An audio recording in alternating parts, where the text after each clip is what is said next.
Hello नमस्कार। तो कैसे हो आप सभी। स्वागत है आप सबका आपके अपने YouTube channel him study group में।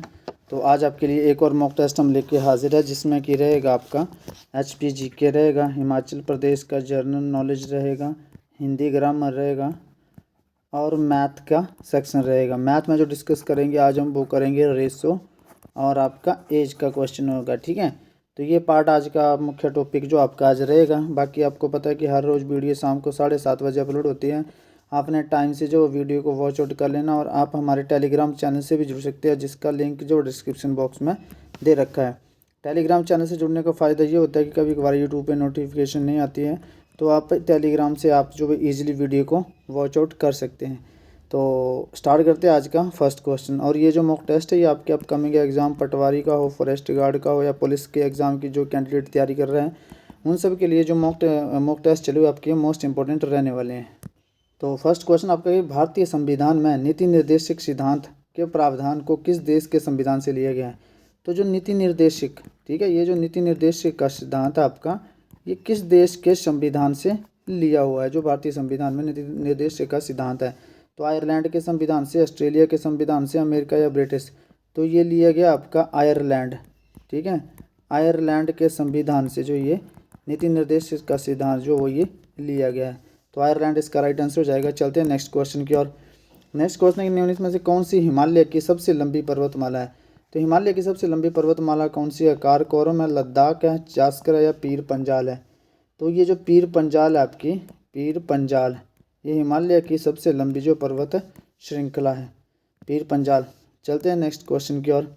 नेक्स्ट क्वेश्चन है कि महात्मा गांधी ने वर्ष 1995 में, ठीक है, 1995 में किस देश में नेटाल कांग्रेस की स्थापना की थी। तो ये किस देश में करी थी नेटाल। 1995 नहीं होगा, ये 1985 होगा। ठीक है, यहाँ पे इसको सही कर लेना, 1985। तो 1985 में जो आपका ये किस देश में नेटाल कांग्रेस की स्थापना करी थी, तो ये दक्षिण अफ्रीका होगा। ठीक है, या फिर संयुक्त राज्य अमेरिका हो जाएगा।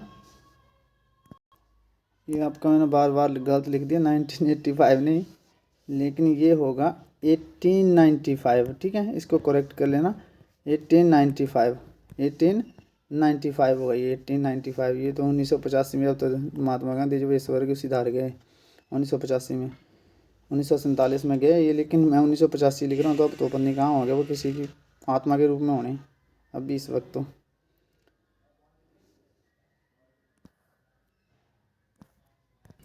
तो ये आपने करेक्ट कर लेना यहाँ पे। ठीक है, 1895। ठीक है, तो ये दक्षिण अफ्रीका, संयुक्त राज्य अमेरिका, या फिर भारत, या इंग्लैंड। तो ये नेटाल कांग्रेस की स्थापना की थी उन्होंने दक्षिण अफ्रीका में। कहाँ पे, दक्षिण अफ्रीका में, दक्षिण अफ्रीका इसका राइट आंसर हो जाएगा। चलते हैं नेक्स्ट क्वेश्चन की ओर।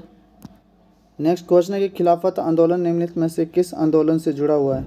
तो खिलाफत आंदोलन स्वदेशी आंदोलन से जुड़ा हुआ है, असहयोग आंदोलन से, भारत छोड़ो आंदोलन से, या सविनय अवज्ञा आंदोलन से। तो खिलाफत आंदोलन जो आपका जुड़ा हुआ है असहयोग आंदोलन से। खिलाफत आंदोलन आपका असहयोग आंदोलन से जो वो जुड़ा हुआ था, तो असहयोग आंदोलन इसका राइट आंसर हो जाएगा। चलते हैं नेक्स्ट क्वेश्चन की ओर। नेक्स्ट क्वेश्चन है कि भारत की राजधानी कोलकाता से दिल्ली कब स्थानांतरित की गई थी। तो ये 1942 में, 1927 में, 1905 में, 1911 में। तो भारत की राजधानी जो वो कोलकाता से दिल्ली जो वो 1911 में जो ये स्थानांतरित की गई थी। चलते हैं नेक्स्ट क्वेश्चन की ओर। नेक्स्ट क्वेश्चन है कि विसर्ग का उच्चारण स्थान क्या है। तो विसर्ग का उच्चारण स्थान पूछा है, कंठ है, तालव्य है, कंठ है, या ओष्ठ है। तो यहाँ पे आप ध्यान रखेंगे थोड़ा सा, जो क वर्ग में आता है आपका, कौन कौन से आते हैं, क, ख, ग, घ, अंग। अब ये सारे क्या है, कंठ है। इसमें और कौन कौन से आते हैं, अ आ जाएगा, आ जाएगा, और आ विसर्गों वाला। ठीक है, और ह, ये सारे कंठे में आते हैं। किस में आते हैं, कंठे में। तो यहाँ विसर्गें आ गई, ये अ के आगे, तो ये हाँ भी जो ये आपका किस में आता है, कंठे में। चलते हैं नेक्स्ट क्वेश्चन की ओर। नेक्स्ट क्वेश्चन है कि वह कुल्हाड़ी से वृक्ष काटता है, इस वाक्य में किस कारक की विभक्ति है। तो वह कुल्हाड़ी से वृक्ष काटता है, कुल्हाड़ी से, वह कुल्हाड़ी से वृक्ष काटता है। तो अपने ये लिखना, यहाँ अलगाव नहीं हो रहा है, यहाँ अलगाव नहीं हो रहा है कि आप अलगाव देखो और यहाँ पे जो आप अपादान कारक कर देंगे, यह अपादान नहीं होगा। कुल्हाड़ी क्या आपका साधन है, और साधन के लिए हमेशा क्या यूज़ होता है आपका, साधन के लिए हमेशा आपका करण कारक यूज होता है, करण कारक। और करण कारक विभक्ति भी जो आपकी क्या होती है, से होती है। तो वह कुल्हाड़ी से वृक्ष काटता है वाक्य में करण कारक है। ठीक है, चलते हैं नेक्स्ट क्वेश्चन की ओर। नेक्स्ट क्वेश्चन आपका कि जीव के आधार पर स्वर के कितने भेद होते हैं। 2 होते हैं, 3 होते हैं, 4 होते हैं, 5 होते हैं। तो जीव के आधार पर स्वर के भी 3 भेद होते हैं, और मात्रा के आधार पर भी, उच्चारण के आधार पर भी 3 होते हैं। जीव के आधार पर कौन कौन से होते हैं, एक अग्र स्वर हो गया, एक मध्य स्वर हो गया, ठीक है, अग्र स्वर हो गया, मध्य स्वर हो गया, पश्च स्वर हो गया। ये सारे आपके जीव के आधार पर जो वो स्वर के भेद है। तो 3 हो गए आपके, 1, 2 और 3। चलते हैं नेक्स्ट क्वेश्चन की ओर।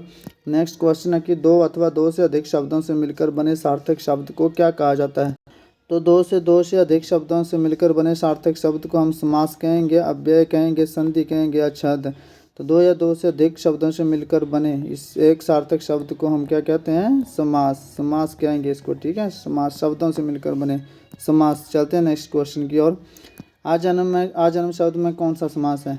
तो आजन्म, जन्म में क्या आ प्रत्यय लगा है, तो जहाँ पर भी अ हो गया, आ हो गया, अनु हो गया, ठीक है, यथा हो गया, प्रति हो गया, निर हो गया, भर हो गया, ये सारे उपसर्ग लगे हों तो वहाँ पर जो आपका प्रत्यय, जो आपका समास होता है वो हो जाता है आपका अव्ययी भाव समास। अव्ययी भाव समास, तो यहाँ पे कौन सा समास हो जाएगा, अव्ययी भाव समास। साथ में और अपना अपना लिखा हुआ, अपना अपना एक जैसे शब्द हो तो वहाँ भी आपका समास जो होता है अव्ययी भाव समास होता है। चलते हैं नेक्स्ट क्वेश्चन की ओर। नेक्स्ट क्वेश्चन आपका मैथ का। 4 संख्याएं हैं, एक अनुपात, देखो ये संख्याएं 4, A B C और D संख्याएं हैं, ये किस अनुपात में, 1:2:3:4। ठीक है, इनका योग दे रखा है कितना, 16। हमारे पास 16 दे रखा है, वैसे कितना इनका योग, 4 3 7 2 9 और 1 10। ठीक है, तो 10 पार्ट की वैल्यू दे रखी है हमारे पास है 16। ठीक है, और पूछा क्या गया है, तो पहली और चौथी संख्या का योग क्या होगा, पहली और चौथी संख्या का योग क्या होगा। 10 पार्ट की वैल्यू दे रखी है हमारे पास कितनी, पहली और चौथी संख्या क्या है, पहली A, चौथी क्या है D, ये कितने हैं 1 + 4 5। ठीक है, तो 10 यूनिट की वैल्यू दे रखी है 16, तो पूछा क्या 5 यूनिट की वैल्यू, योग पूछा ना, चौथी संख्या और पहली संख्या का योग क्या होगा, तो 5 यूनिट की वैल्यू क्या होगी, तो ये आ जाएगी 16/10। ठीक है, मल्टीप्लाई बाय 5, तो 5 को 2 बार से मल्टीप्लाई किएगा, 8 रह गया, तो 8 इनका जो आ जाएगा योग आ जाएगा चौथी और पहली संख्या का। चलते हैं नेक्स्ट क्वेश्चन की ओर। नेक्स्ट क्वेश्चन है कि ABC, यहाँ पे दे रखा है आपके पास रेशो, ABC रेशो दे रखा है 2:3:4 रेशो दे रखा है। और आगे पूछा गया कि A/B, ठीक है, और B/C और रेशो C/A कितना होगा। तो A/B कितना है, जैसे पूछा वैसे लिख दो, 2/3 रेशो। ठीक है, B/C कितना है, तो B कितना है 3, C कितना है 4 रेशो आ गया। अब इसके बाद जो है वो आपका C/A कितना है 4, तो यहाँ पे 4 आ गया, A 2 आ गया।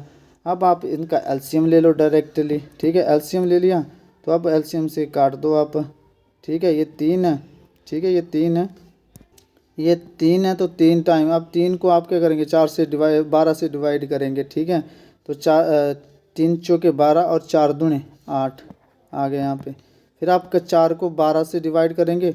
पहले आपने क्या करना है, ये नीचे वाला जो इसको 12 से डिवाइड करना, और डिवाइड करके जो आता है उसको ऊपर वाले से आपने क्या कर देना, मल्टीप्लाई। जैसे ये 12 है, ठीक है, ये 12 है, 12 को पहले आप 4 से मल्टीप्लाई करेंगे। जिसको नहीं आता ये इक्वेशन सॉल्व करने वो देखेंगे। 4 को 12 से मल्टीप्लाई करो, कितना आ गया आपका, 4 3 12, 3 आ गया। अब 3 को इस 3 से क्या करेंगे आप, मल्टीप्लाई करेंगे, 3 3 9। सेम प्रोसेस आगे, 2 को आप 12 से डिवाइड करो, 6 आ गया। और इस 6 को 4 से आप क्या कर देंगे, 4 से आप मल्टीप्लाई करेंगे, 6 चौके 24, तो यह रेशो आ गया 8:9:24। ABC आपका ये रेशो आ गया 8:9:24। चलते हैं नेक्स्ट क्वेश्चन की ओर। नेक्स्ट क्वेश्चन है कि एक स्कूल में लड़के और लड़कियों का अनुपात है। ठीक है, ये रख लेते हैं हम लड़के, ये रख लेते हैं boys, boy, boys and girl, ठीक है। तो बॉयज़ कितने हैं 8:9, गर्ल कितनी है 9। अगर लड़कियों की संख्या 36 है, बोलती है गर्ल की संख्या दे रखी है, मतलब 9 यूनिट की वैल्यू दे रखी है हमारे पास 36, 1 यूनिट की वैल्यू यहाँ से फाइंड आउट कर लो, 9 छः 36, तो 4 आ गया, 1 यूनिट की वैल्यू कितने आ गया 36, 4 आ गया, 9 यूनिट की वैल्यू 36, तो 1 यूनिट की वैल्यू कितनी आ गई 4 आ गई। तो अब आपने क्या करना है कि कुल विद्यार्थियों की संख्या पूछा है, तो कुल विद्यार्थी कितने हैं 8:9, इनको प्लस कर लो, कितने हो जाएगी 17, और 1 यूनिट की वैल्यू तो हमारे पास आएगी अब 4, तो 17 यूनिट की वैल्यू कितनी होगी 68, ठीक है। 17 4 जा 68, तो 68 यहाँ पे इसका ये राइट आंसर हो जाएगा। 68 कर लीजिए पहले को, ये 68 इसका राइट आंसर जो वो हो जाएगा। चलते हैं नेक्स्ट क्वेश्चन की ओर। नेक्स्ट क्वेश्चन है कि राम और श्याम की आयु का अनुपात है। ये आ गया आपके पास राम और ये आ गया श्याम, इनकी आयु का अनुपात कितना 5:5 है, 5:4 है, 5:4 है, ठीक है। तथा इनकी आयु का योग 81 वर्ष है। मतलब यहाँ पे आपको योग दे रखा है, यहाँ योग करेंगे तो हम कितना बनेगा 5 और 4 प्लस 9 बनेगा, और यहाँ कितना दे रखा है हमारे पास 81 दे रखा है, 81 दे रखा है, यहाँ प्लस करके आपका 9 आ रहा है, और यहाँ देख कितना रखा है 81। 9 यूनिट की वैल्यू कितनी है, मतलब 9 यूनिट जो 81 के बराबर है, तो 1 यूनिट की वैल्यू कितनी होगी, काट दो 9 आ गया। अब पूछा है कि तो राम की आयु क्या होगी, तो 1 यूनिट की वैल्यू आ गई, इससे आपके राम की फाइंड आउट करते हैं। राम की कितनी है 5 को 9 से मल्टीप्लाई करो, 5 यूनिट की वैल्यू 9, तो 9 को 5 से मल्टीप्लाई करो तो 45 आ जाएगा। अगर श्याम की पूछा होता है तो 9 से मल्टीप्लाई कर दो 36 आ जाता है। किसकी पूछी है, राम की आयु पूछी है, तो राम की आयु आपकी आ गई आपकी 45 ईयर। चलते हैं नेक्स्ट क्वेश्चन की ओर। नेक्स्ट क्वेश्चन है कि राजू और सोहन, ठीक है, ये राजू आ गया आपका, ये आपका सोहन आ गया।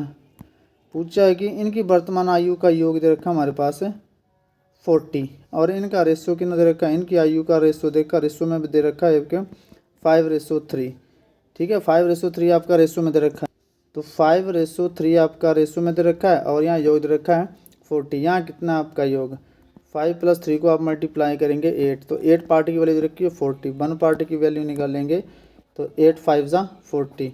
अब आप इनसे दोनों की एज निकाल सकते हो, तो अब इसमें राजू की एज 5 से मल्टीप्लाई कर दो, इसकी एज 5 से मल्टीप्लाई कर दो, तो राजू की होगी 25, ठीक है ना, 25, और सोहन की होगी कितनी, सोहन की होगी 15। लेकिन पूछा क्या है 5 वर्ष पूर्व सोहन की आयु क्या होगी, मतलब 5 वर्ष पहले, 5 वर्ष पहले किसकी, सोहन की आयु, ये प्रेजेंट एज आई है, देखा ना वर्तमान ये सोहन की प्रेजेंट एज 15 है, तो 5 वर्ष पूर्व आप 5 माइनस कर दो 10, 5 वर्ष पूर्व सोहन की आयु कितनी आ जाएगी 10 आ जाएगी। तो ये था आपका आज का सेशन। आई होप आपको सेशन पसंद आया होगा। तो टोटल 15 क्वेश्चन थे, 15 में से आउट ऑफ आपका स्कोर कितना हो अपने कमेंट सेक्शन में कमेंट करके जरूर बताना है। तो मिलते हैं नेक्स्ट सेशन में, तब तक के लिए जय हिंद जय भारत।